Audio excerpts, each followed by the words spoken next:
हमारी इस धरती पर करीब 160 मिलियन सालों तक डायनासोर ने राज किया। धरती पर राज करने के बाद जब डायनासोर अपने अंत की तरफ बढ़े तो सत्ता जिनके हाथ में आई वो थे मैमल्स। हालांकि अन्य जीवों की तरह मैमल्स भी डायनासोर के साथ रहते थे, लेकिन आकार में छोटे होने के कारण अपना प्रभुत्व नहीं जमा पाए। डायनासोर के खत्म होने के बाद इन मैमल्स के पास जंगल में अपनी ताकत स्थापित करने का अवसर आ गया था।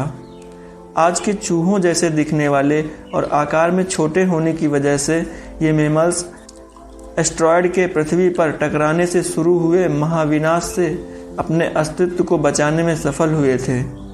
उस महाविनाश से होने वाली गर्मी से खुद को बचाने के लिए ये मैमल्स चूहों की तरह जमीन के अंदर बिल बनाकर रहने लगे, जबकि डायनासोर जैसे जीवों का भारी शरीर ही उनका दुश्मन बना।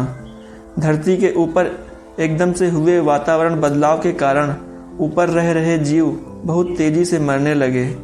कई सालों तक ऐसे ही गर्मी बढ़ती गई, जिससे पेड़ पौधे भी नष्ट हो गए। प्रकृति का बनाया सब कुछ नष्ट हो गया।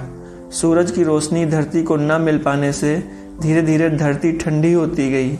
कई सालों बाद जब इस प्रलय का प्रभाव कम होना शुरू हुआ तो धरती का वातावरण फिर से सामान्य होना शुरू हुआ। धरती का इकोसिस्टम सही होने लगा। अब तक बदले हुए वातावरण से बचे हुए मैमल्स की प्रजातियों में भी बदलाव होना शुरू हो गया और कई नई प्रजातियों ने भी जन्म लेना शुरू कर दिया। इसी प्रक्रिया में करीब 5.5 करोड़ साल पहले बंदरों ने भी जन्म लिया, लेकिन उस समय के बंदरों की बनावट आज के बंदरों जैसी नहीं थी। उनका चेहरा आगे की ओर लंबा और शरीर छोटा था, लेकिन यह बनावट बहुत तेजी से बदलने लगी और साथ ही साथ बदलने लगी धरती की भौगोलिक संरचना। जैसे कि आज हम जिस भारत को देख रहे हैं, ये अफ्रीका महाद्वीप का एक बहुत बड़ा भूभाग था, जो कि अफ्रीका से अलग होकर एशिया से जुड़ा। खैर, जहां धरती के हर एक द्वीप में बदलाव शुरू हो चुका था, वहीं एवोल्यूशन की वजह से जानवरों के प्रजनन में भी बदलाव होने लगा था। धरती पर महाद्वीपों के अलग होने से जंगलों में भारी गिरावट होने लगी थी और बहुत से बड़े ग्रासलैंड यानी घास के मैदान बनने लगे थे। इस वजह से जानवर भी घास के मैदान में रहने के लिए खुद को तैयार कर रहे थे और उन घास के मैदानों पर अपना दबदबा बनाने की कोशिश कर रहे थे। और इसमें सबसे ज़्यादा दबदबा था नई प्रजाति के मैमल्स का, जो कि अन्य जानवरों को मार कर खा जाते थे। अब जंगल में मैमल्स डायनासोर की तरह राज करने लगे थे।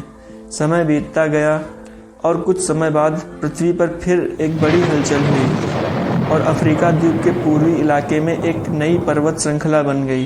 इस पर्वत श्रृंखला के बनने से भौगोलिक स्थिति के साथ साथ वहाँ की मौसमी हवाएं भी बदल गईं।